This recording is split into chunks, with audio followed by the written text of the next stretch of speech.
एक गांव में एक सेठ और सेठानी रहते थे। वे बहुत अमीर थे लेकिन कंजूस भी थे। फिर एक दिन सेठ को किसी काम से दूसरे गांव जाना पड़ता है। उनके घर में एक नौकरानी भी थी। सेठ के जाते ही सेठानी उस नौकरानी पर जुल्म उठाना शुरू कर देती है। वे नौकरानी दिन भर घर का काम करती, लेकिन सेठानी को जरा भी उस पर दया नहीं आती। वहीं दूसरी तरफ गांव में एक कुआं था। बहुत समय पहले ही एक औरत ने उस कुएं में कूदकर अपनी जान दे दी। तब से वो कुआं भूतिया हो चुका था। कोई भी उस कुएं के पास जाने की हिम्मत नहीं करता था। रोज की तरह विमला अपना काम कर रही होती है। ए विमला, आज तो दोपहर हो गई और अब तक तेरा काम खत्म क्यों नहीं हुआ? लगता है महारानी आज देर से सोकर उठी है। क्यों री, तेरा काम खत्म क्यों नहीं हुआ अब तक? नहीं नहीं मालकिन, ऐसा नहीं है। आज मेरी तबीयत कुछ ठीक नहीं है, इसलिए आज सुबह उठने में देर हो गई। अच्छा, जा और जाकर बाहर से एक घड़ा पानी भर कर ला। घर पर मेहमान आने वाले हैं। लेकिन मालकिन, मैं अब बाहर से पानी कहाँ से लाऊंगी? मैंने बोला ना जा तो जा, कैसे भी ला, मुझे नहीं मालूम। मुझे कैसे भी एक घड़ा पानी चाहिए। फिर उदास और परेशान मन से विमला अपने हाथ में घड़ा लेकर पानी के तलाश में चल देती है। फिर थोड़ी देर चलने पर वह वही चुड़ैल के कुएं के पास से गुजरती है। अरे ये तो शाम हो गई, मुझे नदी से लौटने में जरूर रात हो जाएगी।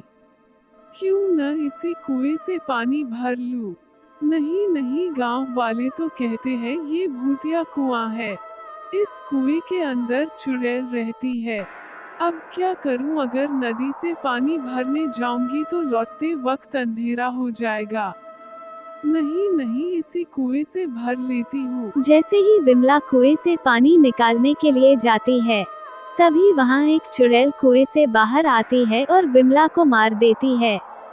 तब से विमला भी चुड़ैल बन जाती है और वापस से विमला अपनी रूप में आ जाती है। वे गुस्से से घर की तरफ चली जाती है। घर के अंदर जाते ही सेठानी के घर पर मेहमान आ चुके थे। अरे एक अलमुन्ही, दिख नहीं रहा घर में मेहमान आए हैं? जा और जाकर मेरे भाई के लिए कुछ अच्छा बना।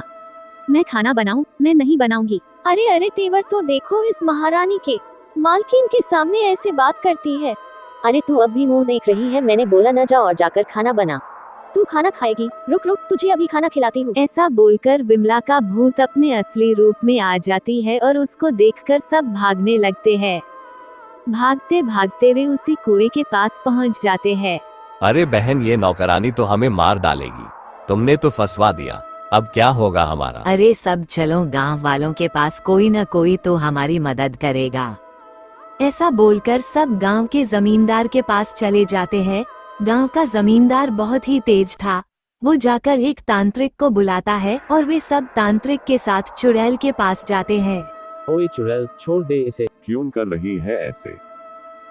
मुझे ये सेठानी हमेशा तंग करती थी। मैं जब जिंदा थी तब हमेशा मुझे मारती थी, और कल जब मैं कुएं के पास पानी भरने गई तो मुझे वहाँ एक चुड़ैल ने मार दिया, और ये सब इसी के वजह से हुआ। मैं इसे मारकर ही दम लूंगी। जब तक इसे न मारूं मेरी आत्मा को शांति नहीं मिलेगी। इसके बाद सेठानी को बात समझ आती है और वो चुड़ैल से माफी मांगती है और चुड़ैल वहाँ से चली जाती है। फिर सेठ भी वापस आ जाता है और फिर से सब खुशी खुशी जीने लगते हैं।